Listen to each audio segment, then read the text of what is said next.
What is up, guys and gals? Welcome to episode number 213 of the Nonsense Review. Rick, which one of us is Snoop and which one of us is Nate? I don't know. What does this mean? The band 213 was a hip hop group back in the, I want to say it was the mid 90s, late 90s, might have even been in the late 80s. I don't know.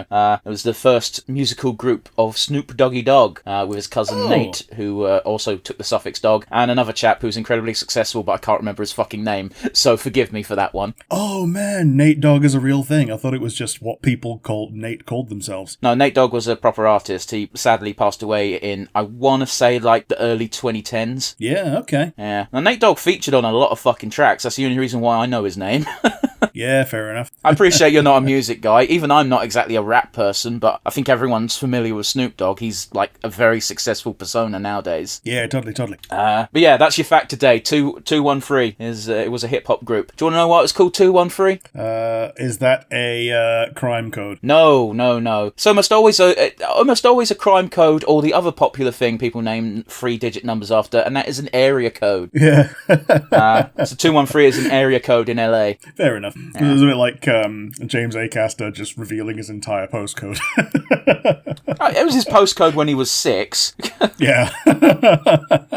But yes, I'm your host as always, Devon, and joining me equally as always is Rick, aka Snoop and Nate. Yes, hello everybody. We allowed to do that? Can we appropriate those names? No.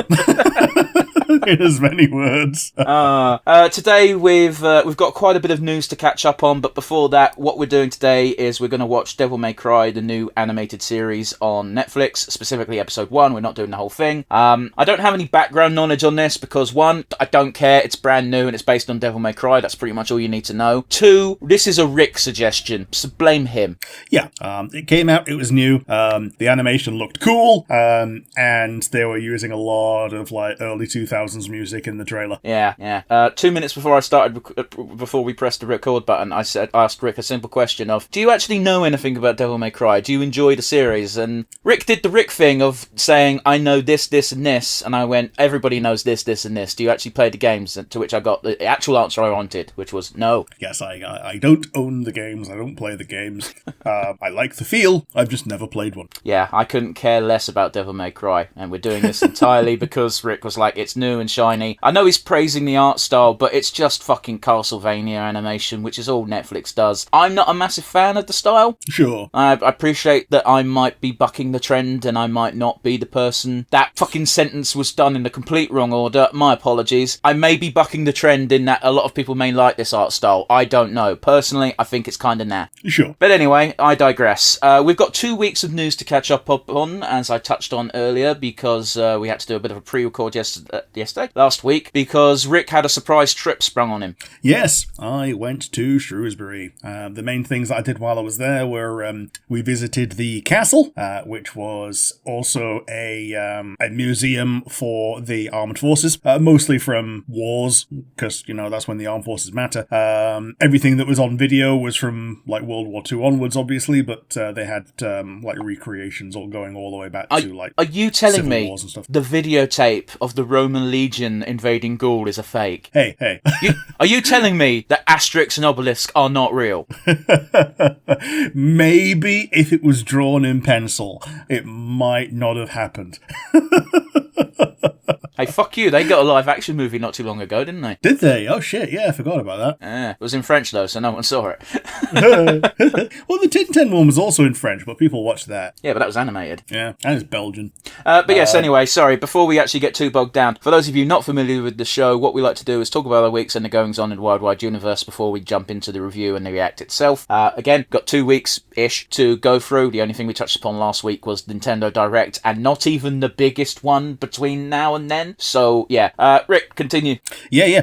The other thing that I did while I was there, other than a boat trip, which was cool, and we got to learn a little bit of history about the city, was I went to see the Minecraft movie, and I went to see it a day before it came out. Okay, don't spoil anything, because I'm seeing this later in the week. Yes. I will be interested to hear what you think, and I'm going to leave it right there. I mean, I'll put it to you this way, Rick. The reason I'm seeing this film is the same reason I watched Sonic, the first movie, because I thought it was going to be a trash fire, and I wanted to see the trash fire. Yeah. So, well, I'm going to say nothing then. I've also been told that this this movie is saved by one thing and one thing only. Well, two things and two things only, and that is the chemistry between Jason Momoa and Jack Black. Yes, like almost exactly. like both of those characters on their own are not fantastic, but together they're a lot more fun. I like the dynamic of super jacked buff man and fat funny man. Yeah. Yep. And Chris Pratt has been both. Yeah. I went on a walk and I thought, maybe I'm going to walk to Wales. And turns out, no, I walked as far away from Wales as I could have done from the place that's on the border of Wales. Yeah, so what you're telling me is you went in the wrong direction. Well, I went in the correct direction to get to Cineworld. But the wrong direction to get to Wales. But yes, there is a bridge where you can just literally walk over the bridge and you're in a different country. You are, yeah. Don't tell a Welsh person that it's not. Why would you say that it's not a different country? Because Americans exist and they're fucking thick. Oh yeah, they just think that Britain is Britain. Oof. But yeah, other things I've done is I've restarted Elden Ring in general. A friend of mine wanted to play, so we've been starting on the seamless co-op, and it's been fun so far. I mean, yeah, fair enough. You left a pause there. I can't probe you for any information because I don't know shit.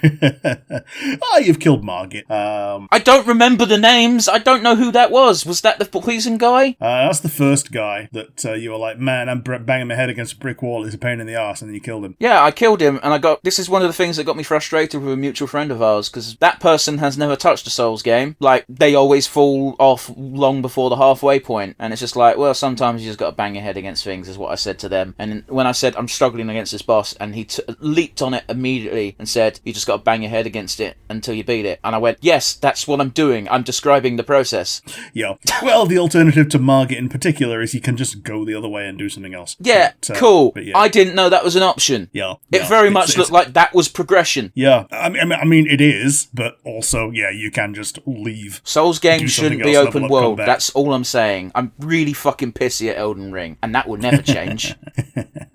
I made an absolute fool of him by finding a couple of items and getting 4 levels in intelligence and pressing L2.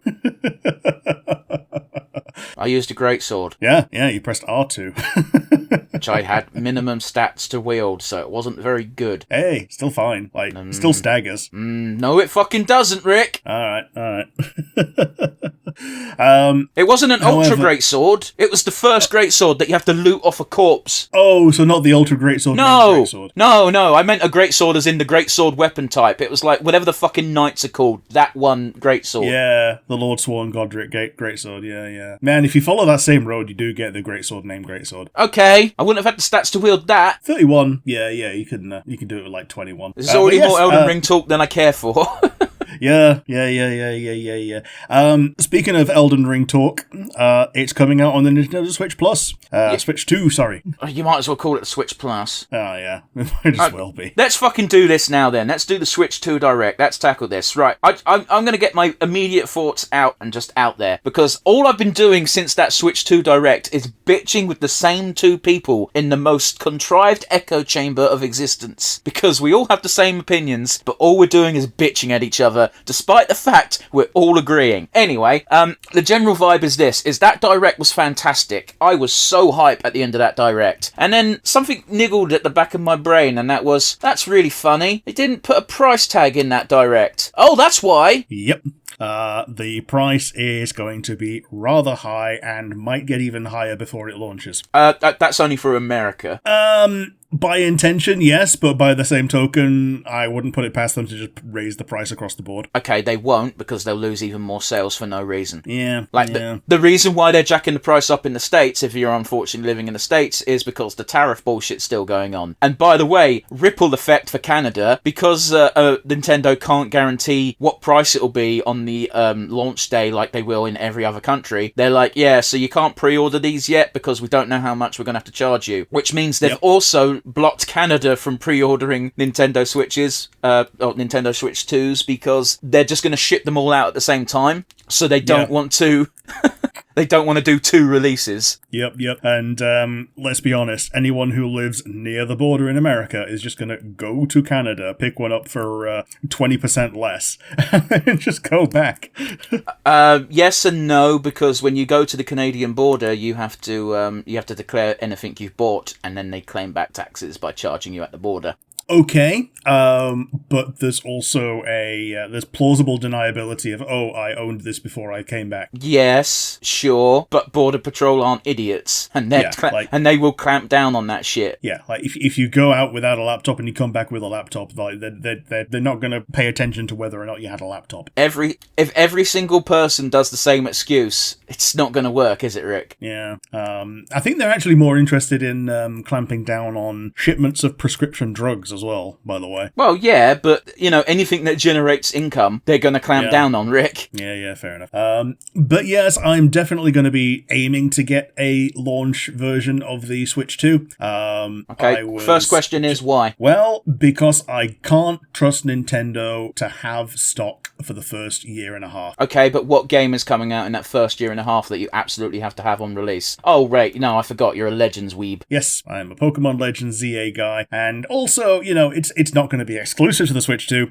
but sending a message that you support their partnership is potentially important. Deltarune on release day. You can get Deltarune on release day on Steam. Yeah, but I want to play it on a thing that's new and interesting and shiny. You have a Steam Deck. I do. So it's even dumber for you to be doing this. Yes. But yeah, it's Deltarune is coming out, and that's the announcement that we got that Deltarune is properly coming out. I mean, Deltarune is coming out. They said the date was release day of Switch 2, as well as Silksong DLC for fucking Hollow Knight, which means that subreddit can shut the fuck up now. Tee-hee.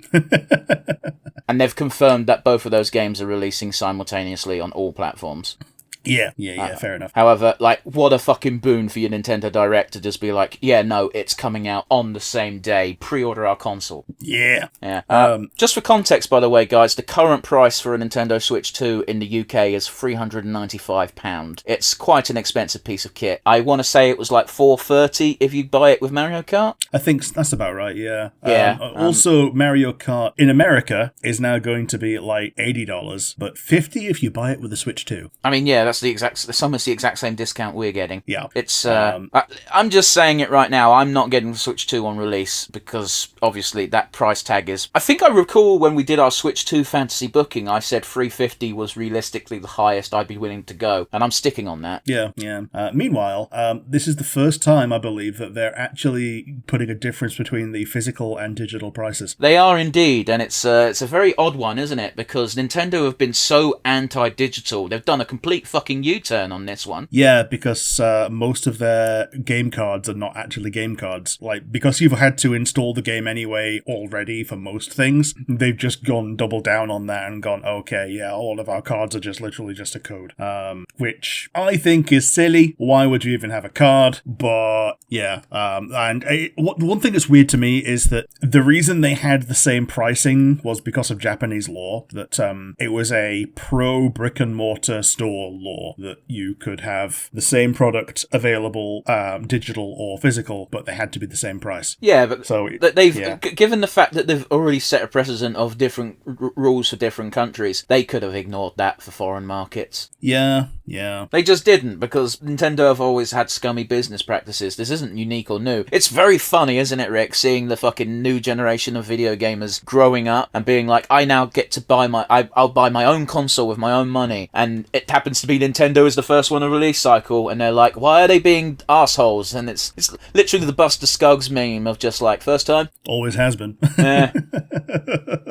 Yeah. Like, I don't agree with $80 base price for video games. I really don't. I was annoyed with $70. Yeah. And that was like in living memory. That was like literally Tears of the Kingdom when that was when that became the standard. Fortunately, I didn't care about those games. Yeah, and that's a benefit to me actually, that it's getting a Switch 2 remaster where they're like upscaling it. People who already own the game get the benefit of paying $30 to upgrade it, whereas I can just buy it fresh. This is so so ludicrous as well, this fucking, here's your DLC that makes the game nicer. I want to point out that Sony are fucking scumbags, just as scummy as Nintendo, arguably scummier in certain departments. And yet, if you bought a PS4 game during the transitional era between PS4 and PS5, you got a free upgrade. Yeah. There's no excuse to not do this. Nintendo already has the money. Yeah. And sometimes you actually got a benefit from getting the PS4 game as well, because the PS4 version would often run better on the PS5. It's less that it would run better and more that it took up less space. A combination of both. Okay, I'm telling you, as someone who plays these games on PS5 and to someone who doesn't own a PS5, that's the only real difference. Sure.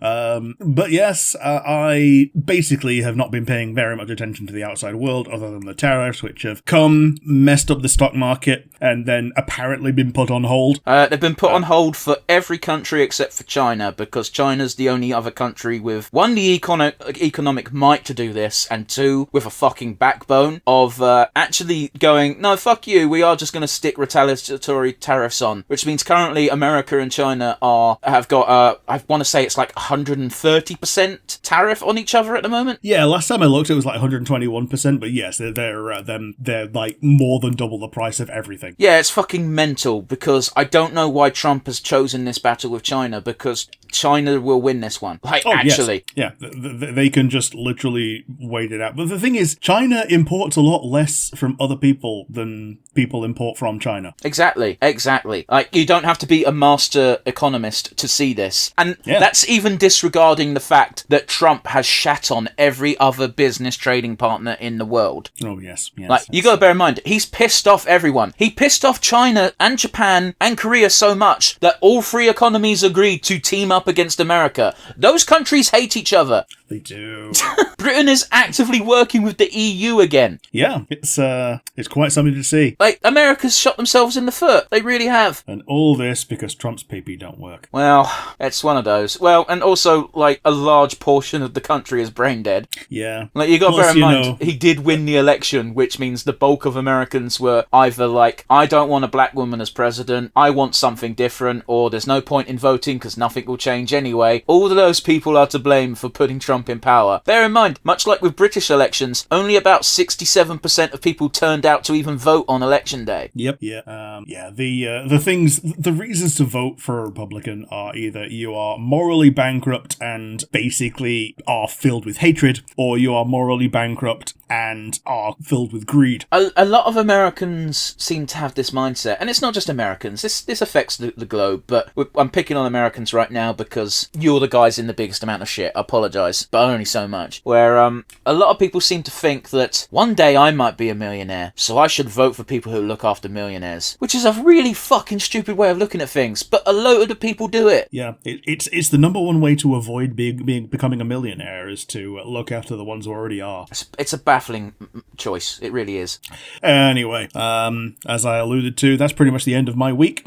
How about you? How have you been? What have you seen? This technically happened last week, but obviously we didn't have time to talk about it. I finished my first playthrough of Rogue Trader. Yeah! What'd you think? That game's great. Act 5 is definitely the weakest act, but sure. I don't care. It was still fun. And you said you really enjoyed the Kibbles DLC. Yeah, Cabela's DLC is great. It's wrapped up in 4 acts. Like, it doesn't seem to add anything in Act 5, and that's just fine. The big confrontation at the end of her DLC is fantastic. It has me absolutely hyped for the next one, which should be out by summer this year. However, Alcat's already bumped it back once, so yeah, never say never sort of situation. Sure.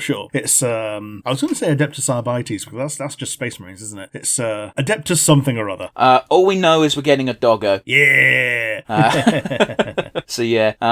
Cabela's class is fucking bent, but I knew that before I bought the DLC. Yeah, I put that class on my Pyromancer as it's nuts. Yeah, I can imagine that being overkill. Obviously, I had an officer Pyromancer, so it meant I used my Rogue Trader's turns to that thing over there. I'm setting it on fire. Abelard, bite his balls. Abelard, go get him. Abelard's the fucking man, dude. Like MVP of the squad. Yeah, especially when you got the Space Marine and Abelard is still the tankiest person in the room. Yeah, okay, so the Space Marine is definitely a fucking DPS fucking mountain. Mm-hmm. Don't get me wrong, he's got a lot of HP, so he's very unlikely to go down, but like Abelard is an actual warrior as opposed to a soldier. Sure. So Abelard gets a lot of the melee benefits. There's not a lot of gear in the game for your Space Marine companion, it's kind of a bummer. Shame. Yeah, I get you. Yeah, but oh well.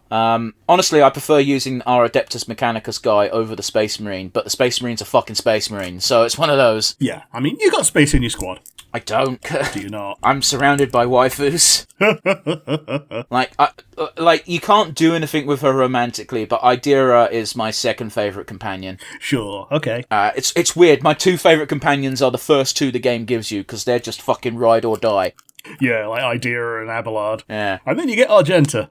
Yeah, there's things about Argenta that I can't tell you without spoiling things. Yep, good old bolter bitch. But don't call them that. It really bugs me that people call that entire faction that. It's really a statement on how horrible the Warhammer 40k fandom is. It is actually, though, isn't it? It's quite damning. Yeah, I don't like calling them that because it feels incredibly sexist at best. No, she's a Sister of Battle, which or Adeptus Sororitas, if you want to be technical, which is a way better name than Sister of Battle, even though it just means the same thing. Yeah. I love the fucking pseudo Latin that 40k employs. Yeah, like High Gothic, I think they call it. Yeah, High Gothic is meant to just be Low Gothic is like the equivalent of Common in D&D. Yeah, like High Gothic is Latin, Low Gothic is Cockney. Hey now. But anyway, I digress. Rogue Trader's great, you should definitely buy it. I've waxed lyrical about this game many a time. Now I've beaten it, I can give it my seal of approval. Act 5 is a bit weak, not gonna lie, but it still ends on a pretty high note. There's a few bugs when it comes to the ending slides, so it's a bit confusing as to what actually happens in the ending. Yeah, I heard from someone when the game was new that one of the characters just kills another one in just as an offhand statement in their own ending slide. And that happens anyway, but they have multiple ending slides that happen where it's like, this character lives long and prosperously, and in the next one it's like, this character gets killed by this character because ha ha, and it's like, well, how can both of those happen? Yeah. But whatever, it's fine. It's really minimal. You just got to use a bit more headcanoning to get your official ending straight, which, again, not ideal, but not the end of the world either. Yeah, I choose to ignore this. The other thing I've done is I've started replaying Final Fantasy X for the dumbest reason. Oh? I watched a Let's Play of it because it's a very funny Let's Play where they're constantly taking the piss out of Waka for being a super racist. Fair enough. So it's a very funny LP. However, I was getting really frustrated because I'm watching them during every battle and I'm going like, what? They're doing everything wrong. You're not stealing from the Machina. That instantly kills them. Yep. Like, you don't even have to be Riku to have steel if you picked it up from Titus. I think that's on the basic sphere grid. If you're using the advanced one, you do need the unlock spear. Sure. Or doing some weird backtracking, which then gimps Tidus for like half the game. Yeah. Fortunately, I had it on Kamari, because Kamari's just the jack of all trades, master of sweet fuck all in my save file. I mean, he is anyway, but like, he starts nowhere in particular, so you can just go anywhere. Yeah, in the advanced sphere grid, he starts it slap bang in the middle. That's the really fun thing about the advanced sphere grid, is everyone technically starts in the middle, but they're just inside a spoke enough to be like, yeah, if you don't want to fucking hurt your head, just go down this route and you'll get their cannon moveset first. And then Kamari's just in the middle, it's like, I don't fucking know. Yeah. And if you don't want to do their cannon moveset, you can just go a little bit backwards towards Kamari. Yeah. Like, with Yuna, I took a very small detour at the beginning of the game to give her the basic Black Mage spells, which, when you're at the end of the game, do more damage than Lulu's fucking Arga spells. Yeah, when a friend of mine got the friend sphere that lets you just take someone else's spells, immediately just picked up all of Lulu's Black Mage spells. Okay, so I appreciate that you're not a fucking Final Fantasy X nerd. The friend spear lets you transport yourself to any space occupied by another party member. Okay, yeah, he transported to where she was when she was learning the Argas, and got them all in one go from one sphere. Yeah, but then that also puts Yuna on that track, so it takes forever to put her back on the White Mage track. Yeah, but I think he'd got everything he wanted. So this is when Lulu was getting Argas, and which is I believe not far away from Ultima as well. You just need to unlock it with a key sphere. sphere. Ultima's behind like 4 level 4 key spheres. It's bollocks. Yeah. So yeah, that was what happened there, and he just like backtracked through Lulu's stuff to pick up all the magic pluses. Sure, I don't much see the point in doing that because, like, the vanilla spells are good enough, and like honestly, I'm using Una for summons. Yeah, I mean, once you got Asuna and Curaga, like, there's not much else you want from Blood. Curaga's at the end of her path, Rick. Yeah, fair enough. It's like 2 steps away from Holy. That's how far in it is. Sure. Anyway, yeah. Man, FF10's really short. It is. And people bitch about 13 being corridors, but 10 does the same thing. Yeah, but you got to bear in mind, that's what I like about Final Fantasy. Yeah. Even 9 is penned in. Until you get to the end of a Final Fantasy game, it's all corridors. You can't do much. I think people get spoilt a bit because 7's got quite a bit of open worldness early on. Like, 9 has a lot of open worldy bit. You have to get between A and B. Yes, there is a direct, correct way to go, which is from A to B, but like a lot of the time you are on the map and you can just go places. Well, okay, fair enough. I get you. I get what you're saying. Yeah, because FF10 doesn't actually have an overworld. Yeah, like the closest thing it's got to the overworld is the Calmlands. Yeah, but that doesn't have anything in it.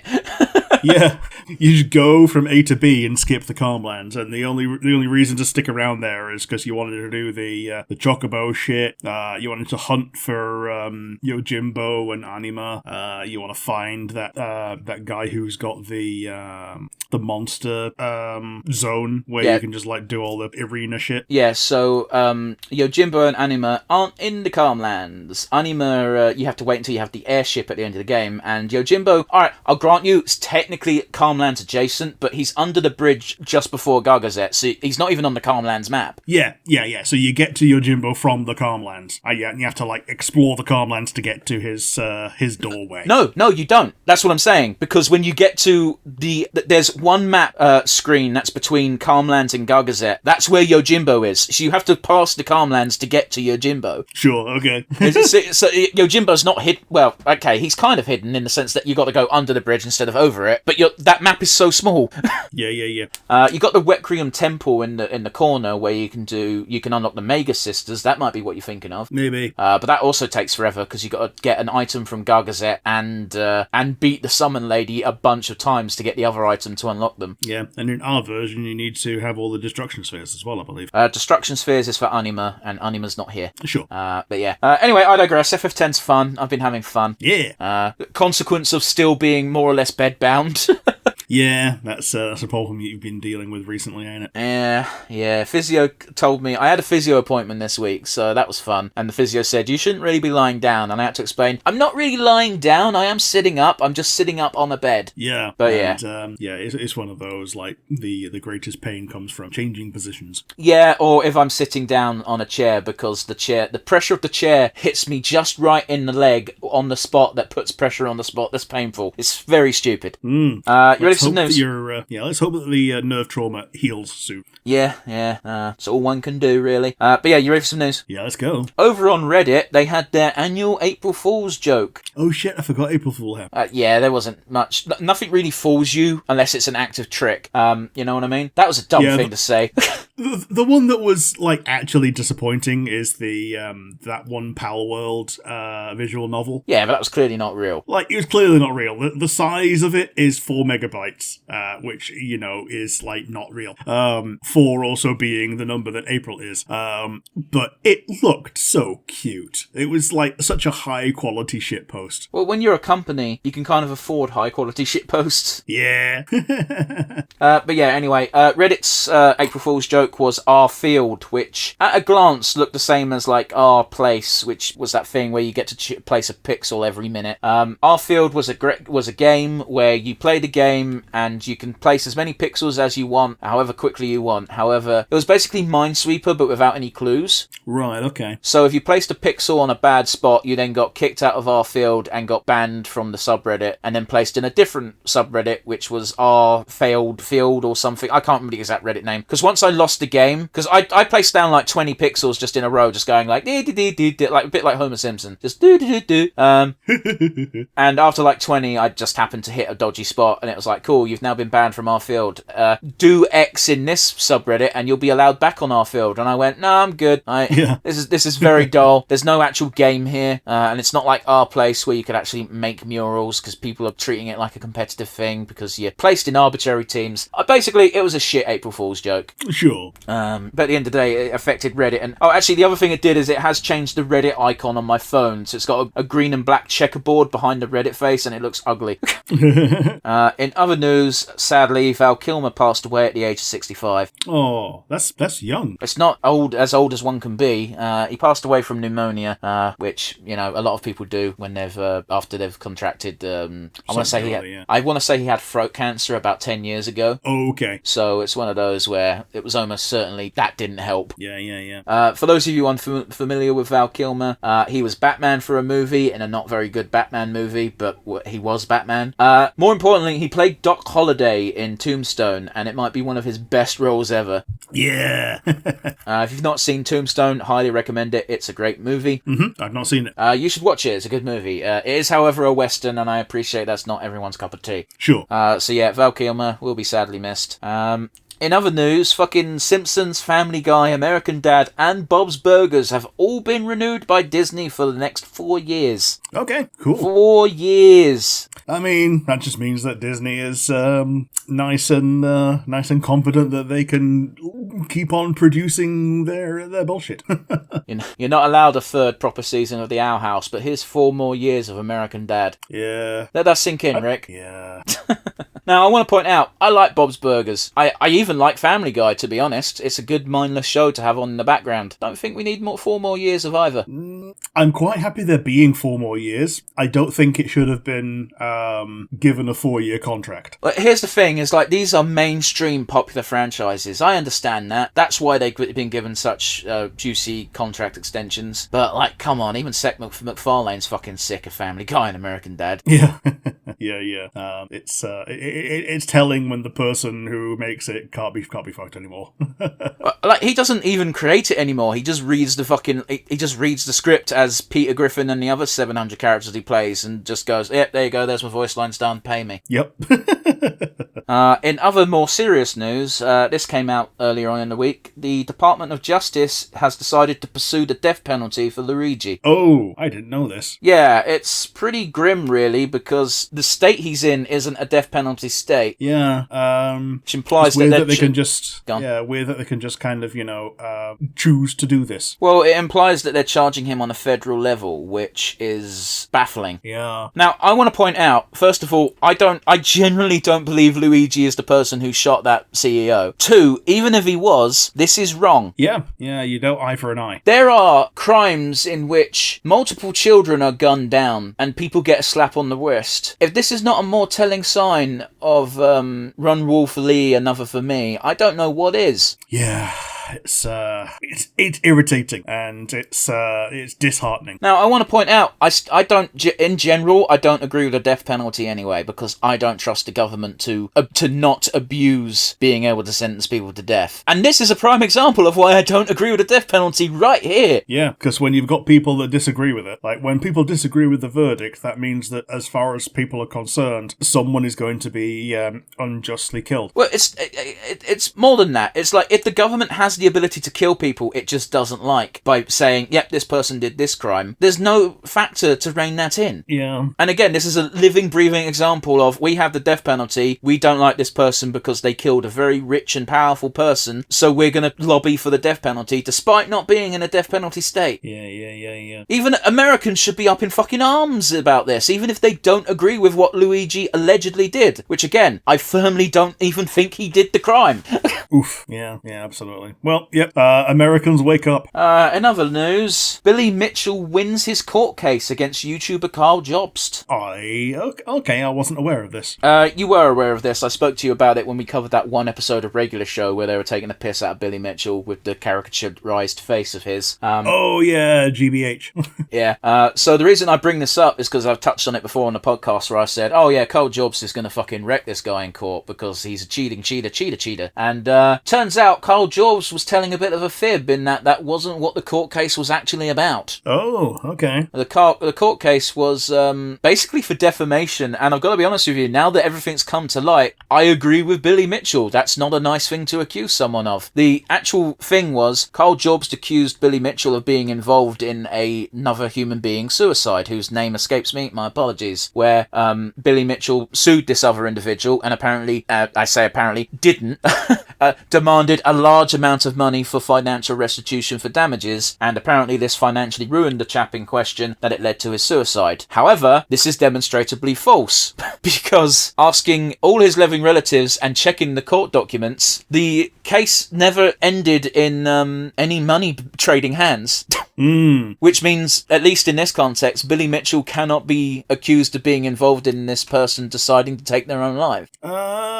Yeah, I guess so. Through that reading, yeah. I mean, there's always the threat of ruination being an impending doom, you know? Yeah, except there wasn't. There's documents signed saying that stop saying this and this won't happen. Like, sure. Literally legally enforceable, like, if you stop making these claims, I will not take you to court again. Yeah. Like, it's one of those. And again, Carl Jobst said word for word, and I know this because I've seen the video, that it was a factor in his suicide that he had this huge financial hole created by Billy Mitchell, which the court has proven never happened. And Jobst was actively lying to people who, I want to point out, this is even worse because people donated money to Carl Jobst to fight this legal battle, thinking it was about Billy Mitchell cheating, not that it was about him accusing Billy Mitchell of causing someone to kill themselves. Yeah. So Jobst has stolen a lot of money from a lot of people under false pretenses, which is not a good look. No, it's not okay. No. But anyway, I thought I'd bring it up, seeing as I did smear Billy Mitchell's name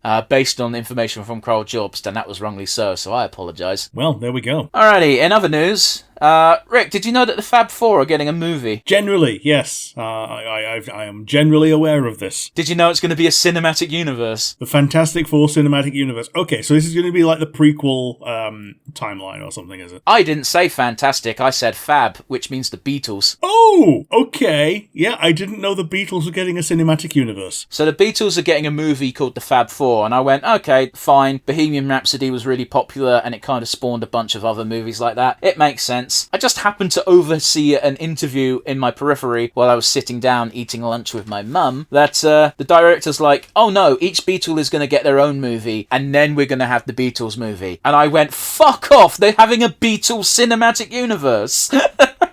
Just imagine being the one who is, like, the only one you watch being the Ringo movie. Hey man, Ringo is one of the more interesting Beatles, to be fair. Yeah, and he's still kicking about, and, you know, if you ask him to do a Thomas the Tank Engine voice again, he will just do it for you. I really like Ringo Starr. I've got nothing but respect for him. I really like Paul McCartney. I think he's a great chap. John Lennon was a piece of shit. Yeah. But hey-ho. These biographical musical movies are always awful. Bohemian Rhapsody was incredibly entertaining, but was also 95% bollocks. Oh, yeah, totally. And the annoying thing is, they marketed these movies as biographical and being filled with false information. Yeah, both of these are true. Robbie Williams is not a monkey. Yeah, no, he ain't. I want to point out, I fucking remember seeing the trailer for that Robbie Williams movie and being like, how the fuck is this a true story if it's a monkey that can talk and plays football? To which, Well, monkey fella. Which means the person next to me who, I'll just tell you, no one cares, Matt, just leaned in and went, oh, this is the Robbie Williams movie. I went, okay, so why the fuck is it a monkey then? I don't understand. Because he sees himself as a monkey. Apparently the real reason is because Americans don't know who Robbie Williams is, so they're like, oh, I'll just make it about a monkey and then they might buy tickets, which didn't fucking work. No. In other news, Rick, a Stardew Valley mod got DMCA'd by Wizards of the Coast. Oh, is this the Baldur's Gate one? It is. It was almost immediately backtracked upon when the head of Larian Studios just straight up said, "This is fucking stupid. Why is this happening? This mod is not harming Baldur's Gate sales." No. If So anything, it's promoting Baldur's Gate in general. Absolutely. And 2 days later, the DMCA got backtracked and Wizards of the Coast said, sorry, it was an accident, and nobody believed them. The mod itself is very basic and doesn't do any. All it does is add Astarion and Shadowheart from Baldur's Gate. I think it adds some other NPCs, but they're very not fleshed out yet. It's a nothing mod. I don't know what they were thinking. Yeah, totally. Wizards, that is, not the mod creators. I'm not saying that your mod isn't good. I'm just saying, like, there's nothing here that should trigger that response. Rick, last but not least, this is not a wrestling podcast. What's happened? For the first time ever, the WWE Hall of Fame is inducting not a wrestler, but a match. Okay. So the first ever match going into the WWE Hall of Fame is from WrestleMania 13 and is Stone Cold versus Bret Hart. Alrighty. It is a classic encounter. It is an epic match of epic proportions and definitely deserving of the first match to ever get this honour. Sweet. It's certainly an interesting choice to just be like, yeah, fuck it, we're just going to induct matches now. Yeah. Want to point out to anyone listening who's not a wrestling fan, the WWE Hall of Fame is not a real Hall of Fame. It's a kayfabe Hall of Fame, which is an excuse to basically pay a bunch of old dudes money. Yeah, it's a pat on the back trophy room. I mean, it really is. Anyone who's in that, like, don't get me wrong, like, the bar for entry into the Hall of Fame is so weird, because on one end of the spectrum, you got Stone Cold Steve Austin, an undeniable legend of the business. On the other end, you got Coco Beware. Now, I love Coco Beware to death, but the only reason I remember him is because he used to bring a McCaw down to the ring. Like, a very memorable wrestler, but not for any reasonable reason. Yeah. But yes, with that out of the way, Rick, for the benefit of the audience at home and for me, what are we doing? We're doing Devil May Cry, Episode 1 on Netflix, Inferno. 3, 2, 1, and go. So obviously I know very little about Devil May Cry.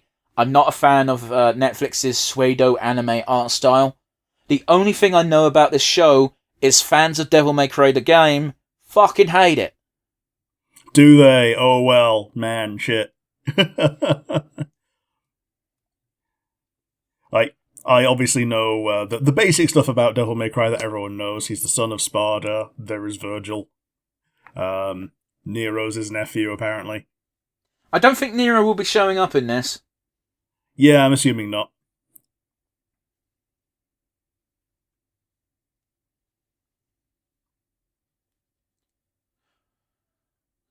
Why? Does this... Do the people who made this show know that the modern day Swiss Guard carry MP5s? Apparently not. Or just assumes that they're there for ceremonial reasons and then just dudes with guns come in and win.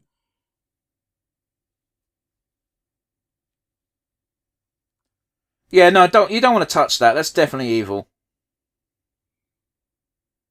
Yeah, if it's glowing and purple. I know that voice.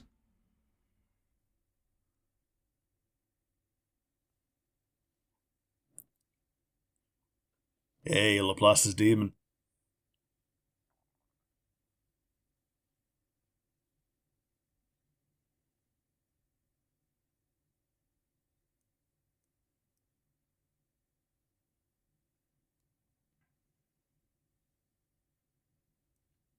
What an excellent way of turning a fucking insult to sound like a compliment for half a second.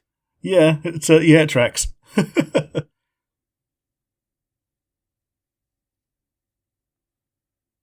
Hey man, that's life-changing money.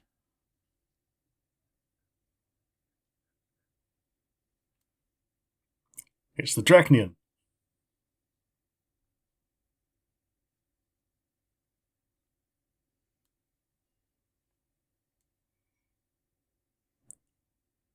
Guys, the Super Mega AIDS sword has been stolen. We need to panic. I thought he was. I thought Sparda was a king. I'm assuming so as well, but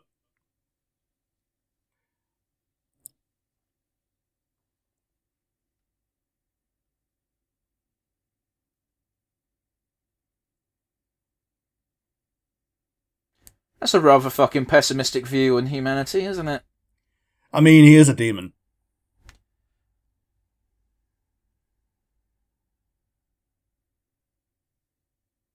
In hell? Yeah, we pay everything you're owed. You get owed nothing. No, he's going to pay him. Like I said, he's going to pay everything, but in hell. Yeah.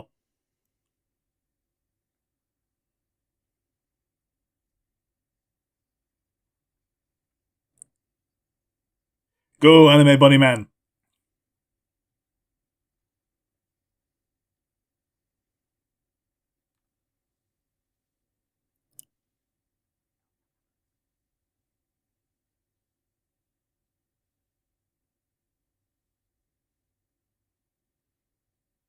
I will admit his design looks 10 times better when he's covered in blood. Yeah, the good old white rabbit. The killer rabbit from Monty Python.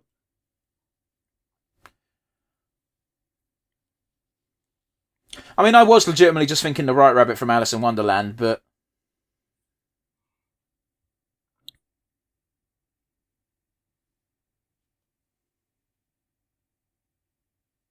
Are we watching an episode of Beastars right now? Might as well be.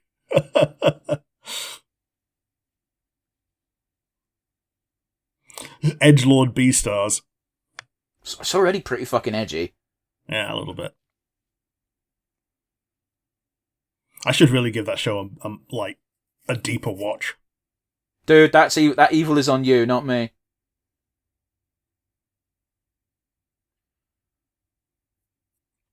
Right. On the one hand, he didn't have to be a dick, but on the other hand, she clearly bumped into him. Yeah. Oh. Dingoes ate my baby. That's not okay to say. That actually happened. It is. It is. It's not good.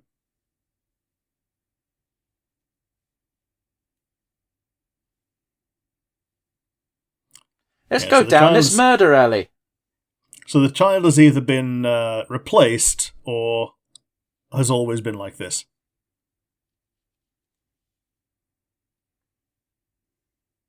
Jesus Christ, that's like straight out of Death Note. Yeah, that's a Higurashi shot. Hello.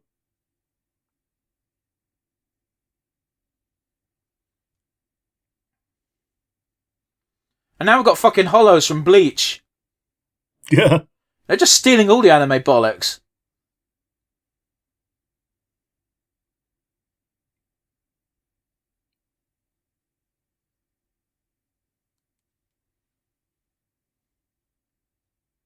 Now, it might just be because I'm playing FF10 recently, but that sounded annoyingly like Tidus. It just sounded a bit Johnny Young Boschish.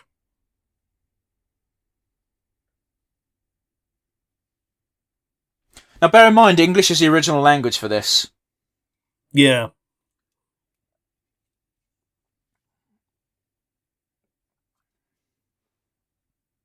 So it could literally be anyone. Yeah. I'm going to assume that the bullet being engraved with those letters means something to fans of the game.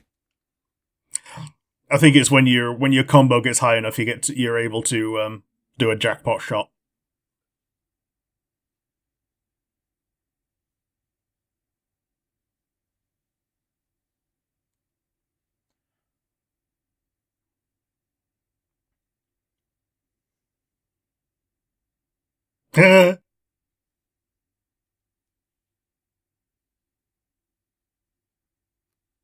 That's one of the few things I know about Dante is that he's a big fucking loser. Yep. Funny pizza man. I like your words, funny magic man.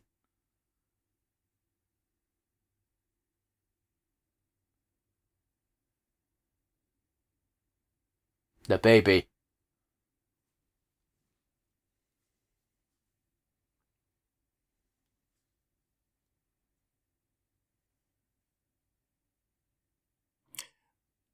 Yeah, what I'm actually hunting is your child. Just remembering fucking Deadpool in Wolverine vs. Hulk. Just being like, when Logan woke up from a nap and it was just like, rock-a-bye, bang, bang, bang!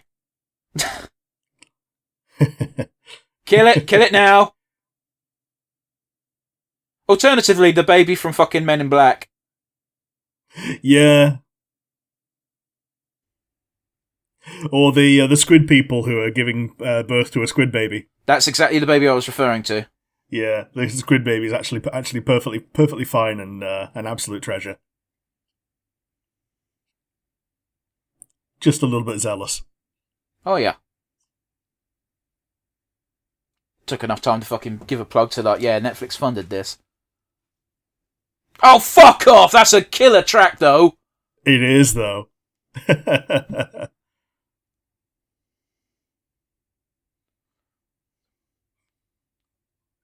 No joke. I love a bit of fucking Limp Bizkit. Keep rolling. Funny Pizza Man got his funny pizza shot. Yeah, he did.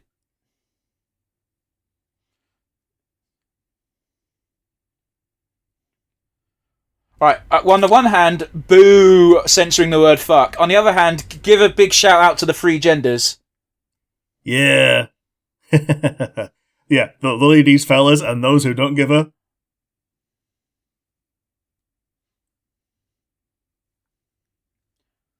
You know, they got a personal thank you letter from the guys who owned the two towers before, obviously, the tragedy, because they filmed the music video for this on top of those. Okay. And they drummed hype for otherwise very boring-looking buildings. Yeah, fair enough. The only other thing I can remember about those in popular culture is the episode of The Simpsons where there's a toilet at the top of one of them, and not the other. And the other one is it also caused one of the coolest trailers ever to get cancelled. The original Spider-Man had Spider-Man doing a massive web between the two and catching a helicopter. Yeah. But obviously it ended up getting cut because of the tragedy. Yeah, I get you.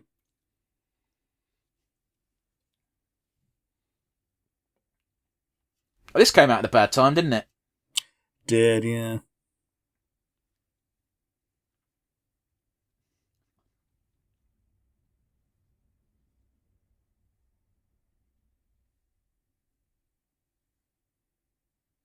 Oh wow, this is so tonally deaf because of the last few months. Oh, yeah. Oh, it's Asmongold.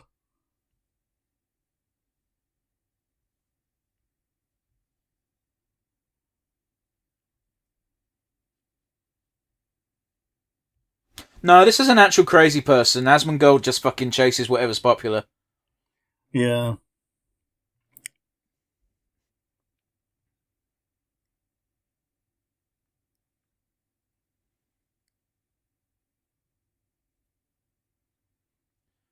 To be honest with you, that's a pretty good fucking parody of, like, all of those types of shows. Yeah.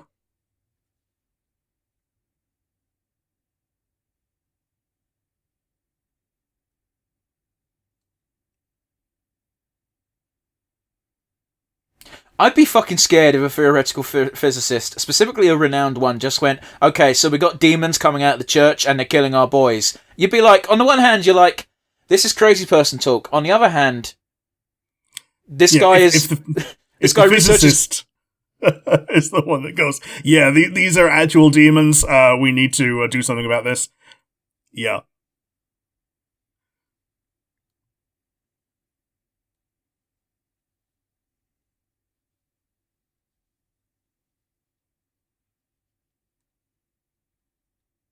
Jesus Christ, I wasn't expecting that one medical one being slipped in there. Yeah.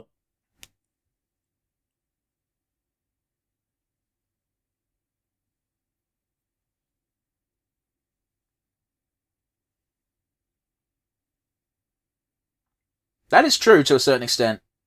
Yeah. Like, actually, though. Like, most of the reason for God is like, oh, we can't explain it, so therefore God must have done it. I was explaining that to one of the kids at work before I took a lengthy hiatus because of my issues. That a lot of the stuff, specifically in the Old Testament, is just bullshit to get people who don't know better to follow basic hygiene rules. Yeah. Yeah, like good old, like the kosher halal rules that get ignored by Christians are just, if you live in the desert, don't eat shrimp. They probably aren't fresh enough and have probably gone bad. But even like the more out there one is like in the Old Testament, it specifically says, this is the one I like to point to the most, of if a lizard doth cross your glass, you must destroy the glass. And that's just, hey, reptiles carry salmonella.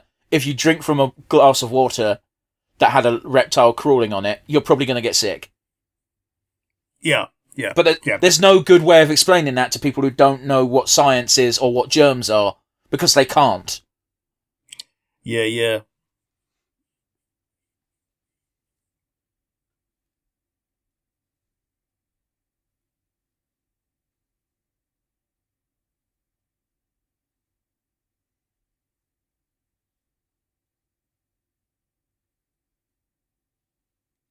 That's going to be up there as far as it comes to villain tropes of just being like, here's me being this super serious threat, and then be like, okay, bye! Yep. If you want to catch me, find the person who's going to catch me. And so I will be caught by the very person trying to catch me. Not exactly what I said, but okay.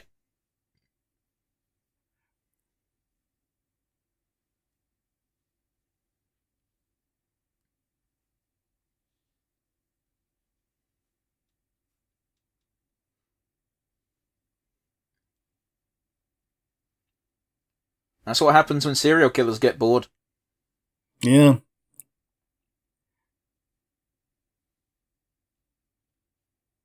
Time to test if you're a whack job or if you're serious. Yeah, so it would seem. Oh, it's not the worst plan, is it? Yeah. Would you not freak out, though, if you're like a fraud and this just happened to you?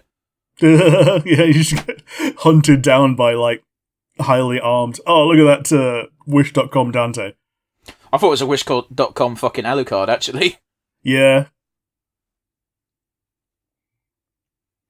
The ironic thing is Dante's not going to be caught because he doesn't advertise to posers. Yeah. See, look at this fucking loser. What does he do first thing in the day? Has an ice cream sundae. And I mean that in the most fucking endearing term of the word. She looks like such a Persona character. God, that breakfast looked good. They all do. Hello. Oh, is he going to drop his ice cream? He's going to save everybody, and he's going to be able to pick up his ice cream before it falls. That's some Guan Yu shit. Oh no, the ice cream!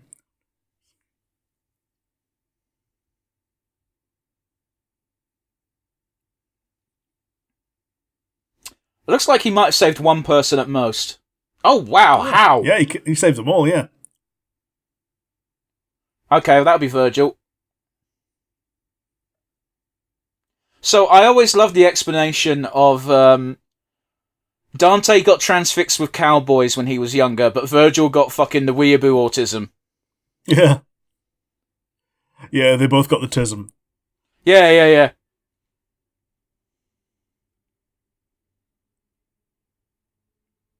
Yeah, so I that's love not... when Virgil's voice actor like gives Gura a happy birthday, and she's like, fuck off, Virgil. By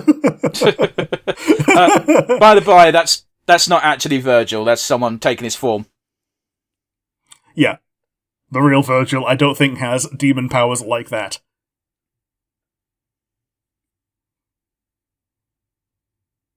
Hey, at least now he can kill the demon baby because the mum won't cry. Yeah.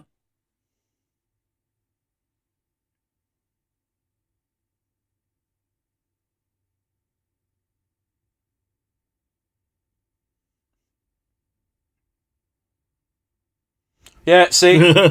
Yep.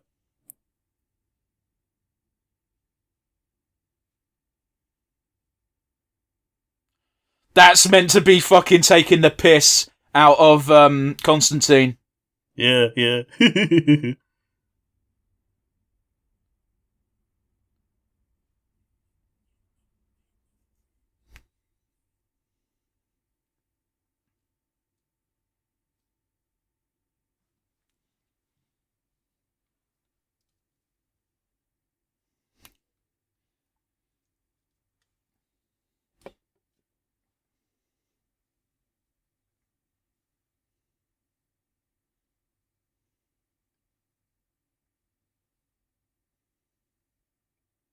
Yeah, Enzo Farino means nothing to me, but he might be a existing person in the lore. That is absolutely a Persona villain, no?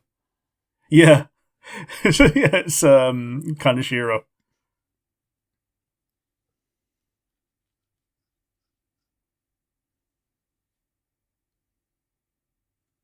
I will give credit where credit's due. This anime is very colourful. It is. Give him the clamps.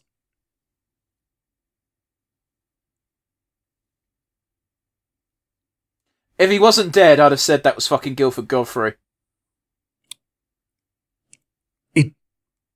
Yeah, he sounds a lot like Coach Steve from Big Mouth. Possibly.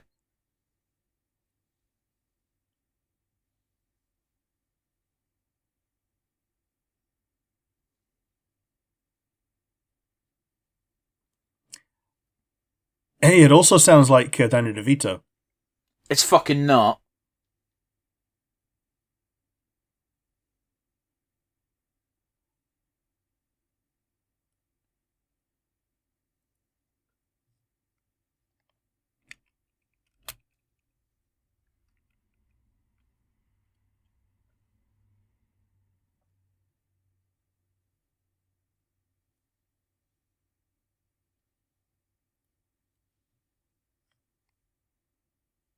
There's a pretty common backstory in this sort of trade, I imagine.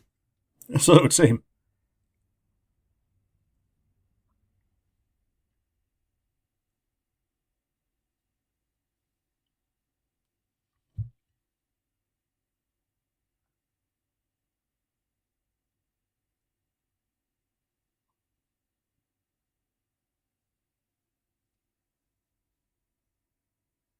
I mean, we know the reason why he's interested is because he's the son of the person whose sword he just stole. Yeah. Got bored.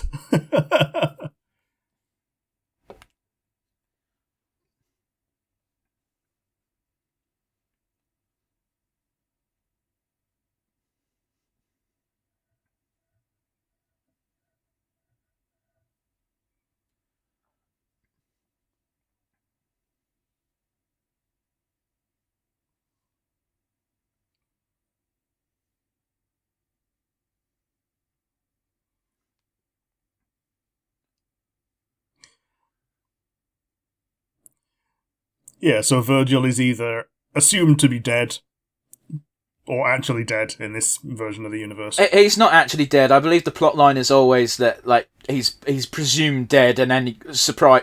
At least at the beginning of the Devil May Cry franchise, it's like Virgil is assumed dead, but he never is. Yeah.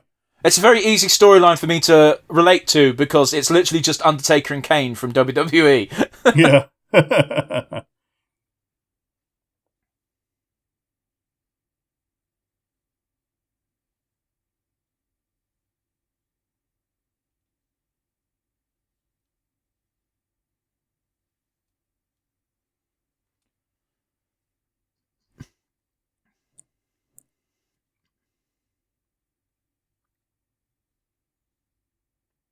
What was the point in the bulging? I don't know.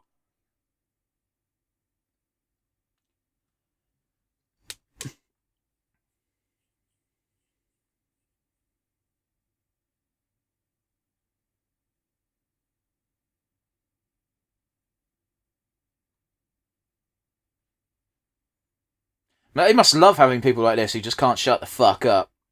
Yeah. See? Yeah, exactly. To be fair, he did get threatened with torture. He did.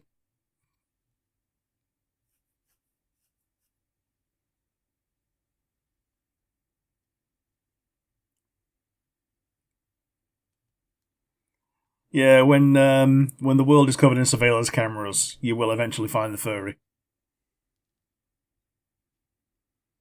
Someone survived? Wow.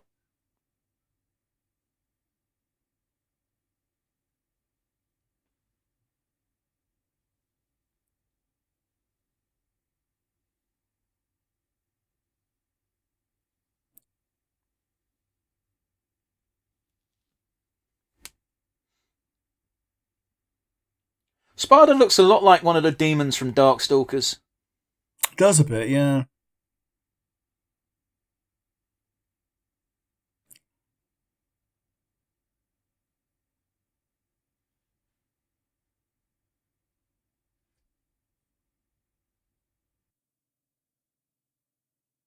And that's just a soul edge. Yeah. Yeah, so Dante got the red one. Who do you think got the blue one? Ooh, I don't know. I couldn't possibly think. You said that so genuinely fucking confused that I believed you for a second. I don't know.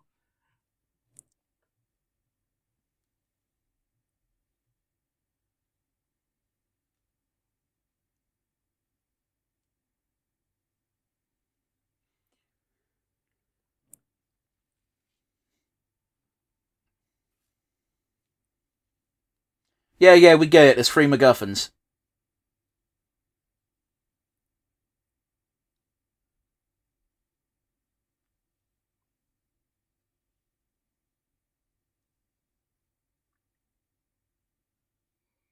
Yeah, but by the same token, that means Dante can just go there and kill everything.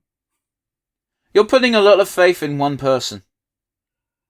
Yeah, but he's a playable character. Yeah, but not in an anime, he's not.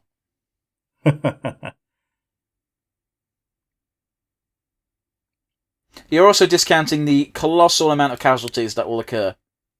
Oh, yeah, totally.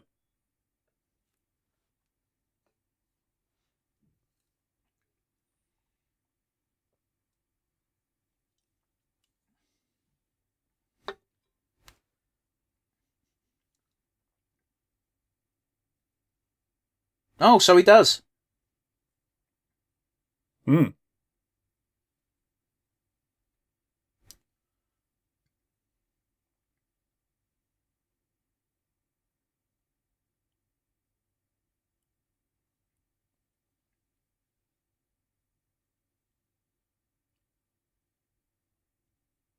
So, there's a possibility that he is just the demon.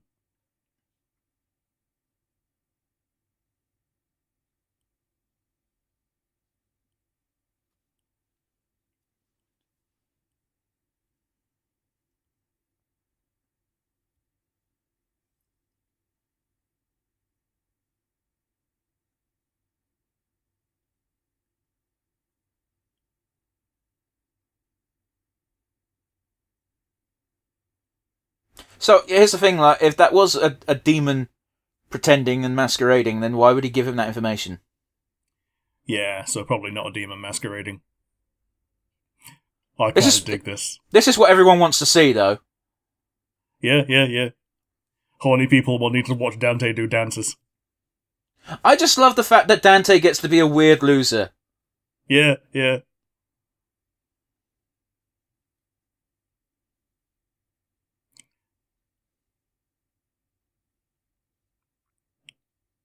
Like, that's dedication, having one of those fucking pads set up in your house. Yeah. And he still got a D rank and was crap at it. Dude, they don't work. Yeah. But, like, how real is that? Like, playing your heart out to a game like that and it's just, you just shit at it. Dude, it happened all the time with fucking Guitar Hero. I love Guitar Hero, but boy was I bad. Yeah.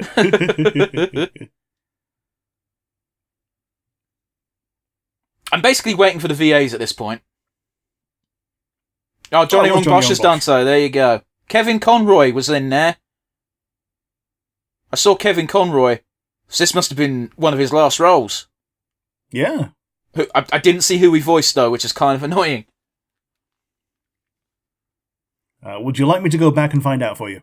That's fine. Like, there's not much to talk about right now, so I'm multitasking and getting IMDb up on my phone.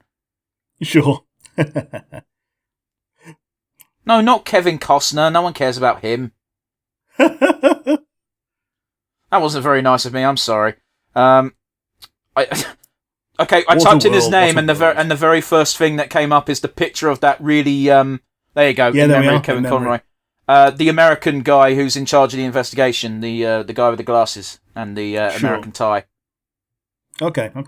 The guy with the grey hair. The really old guy. Yeah. The one in charge of Darkom or whatever it is. Yeah, and it is officially his latest role in IMDb. He's in one more thing, Relatively Super, that comes out at some point, but I don't know when. Sure. Because isn't that wild with fucking VAs, how fucking long they remain in projects after they're gone? It is weird, yeah. And it's not just voice actors as well, like, It happens with regular actors as well, but it's nowhere near as common.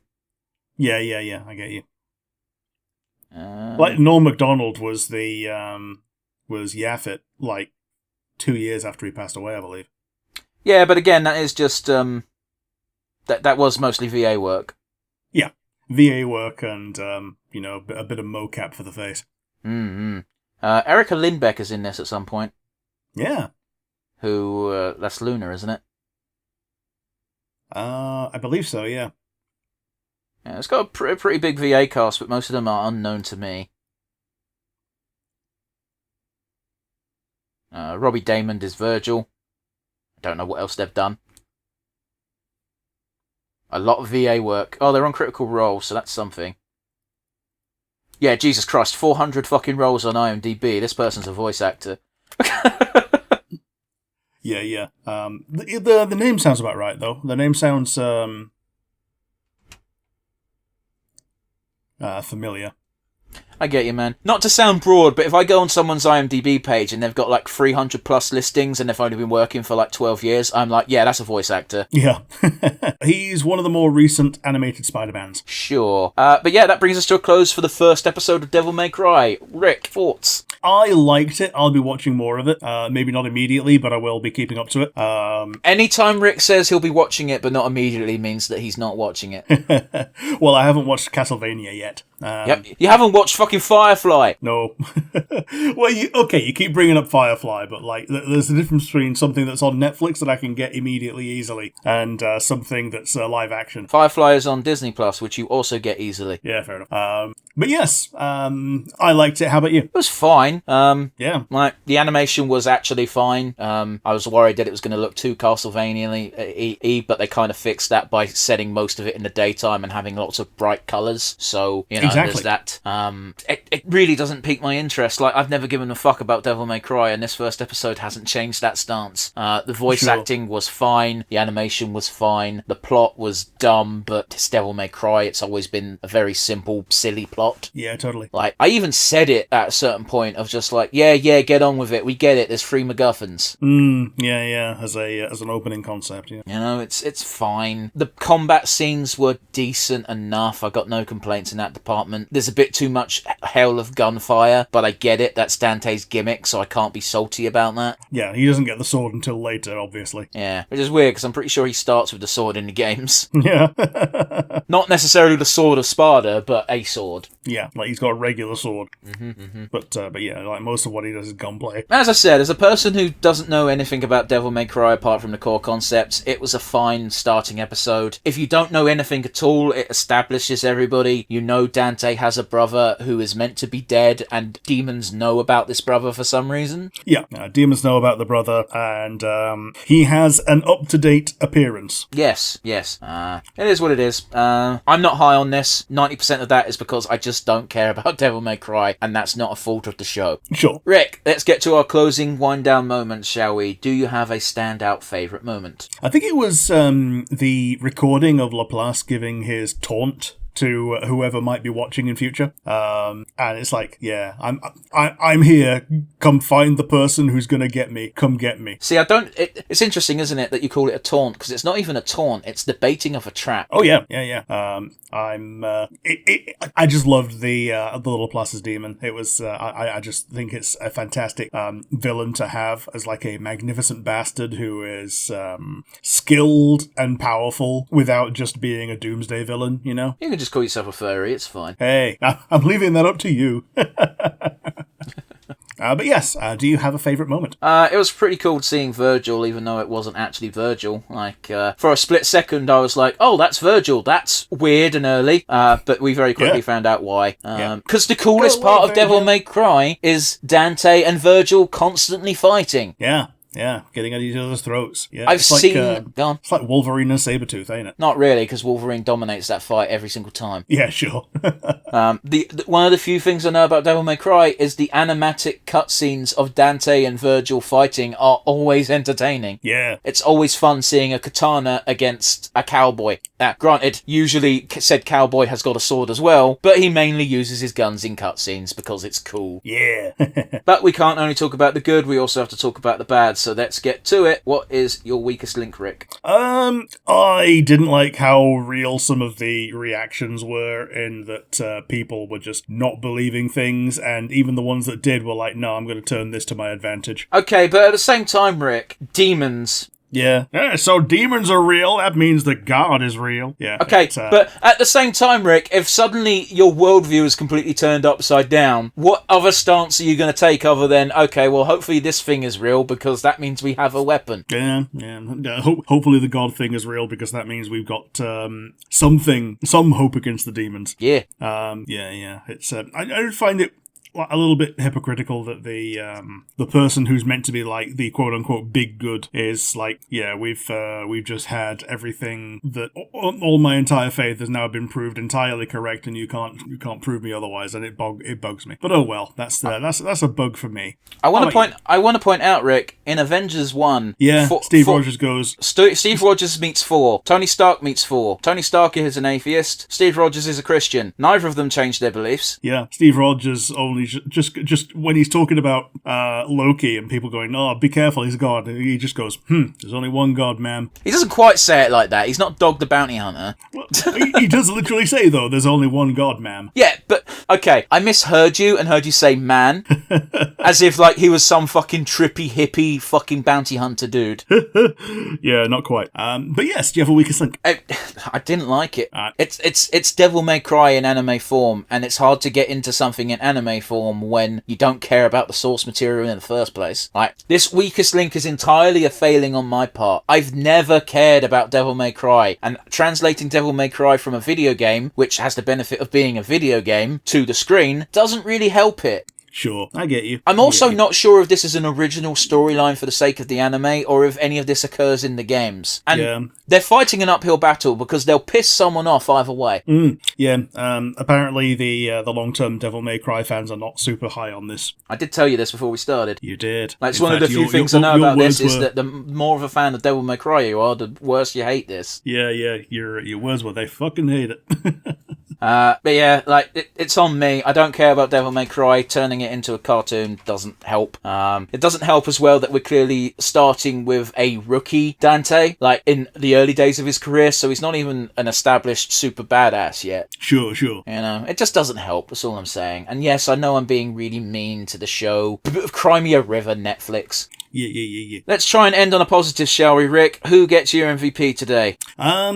Well, would it be cheating to say the animation team? I mean, I'd do it often enough. Yeah, like, the animation was just fantastic. I think Studio Mir, was the animation studio that does it. And Adi Shankar was the other was the production company overall. But I think Studio Mir is what did most of the animation, so they're essentially getting it from me this time. That's fine. I don't think it was the standout part of the show, but like, your MVP is your MVP. It wasn't bad, that's for sure. Yeah.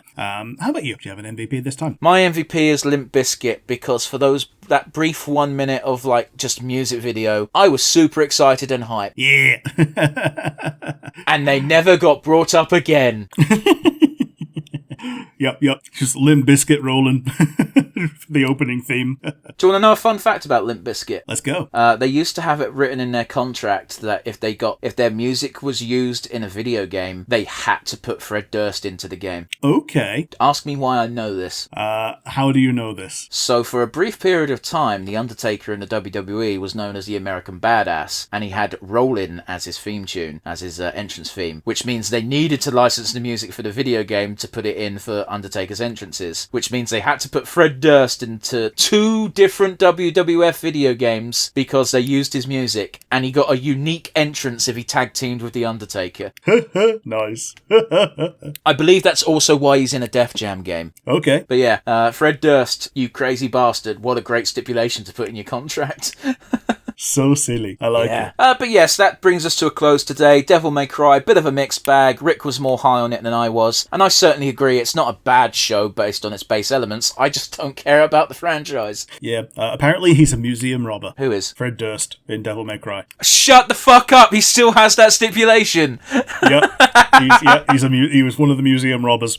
That's fucking great. Fred Durst never changed. That's excellent. That's great. Oh, I love it. You can't deny that's a great thing to have, right? It is fantastic, yeah.